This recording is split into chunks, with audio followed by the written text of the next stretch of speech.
Praise the Lord. ഒരു മനുഷ്യൻ്റെ ജീവിത യാത്ര രാവിലെ ആരംഭിക്കുന്നു.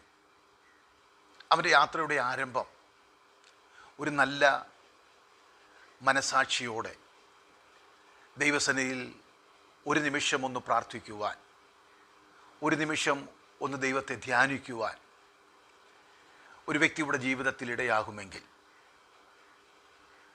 അവൻ്റെ ജീവിതത്തിൻ്റെ ആരംഭം മുതൽ, ആ പ്രഭാതത്തിൻ്റെ ആരംഭം മുതൽ അതിൻ്റെ അവസാന നിമിഷം വരെയും ആ പ്രാർത്ഥനയുടെ ശൃംഖല മഹത്വം ആ വ്യക്തിയിൽ നിരന്തരമായി പ്രതിഫലിക്കുന്ന നമുക്ക് കാണാൻ കഴിയും.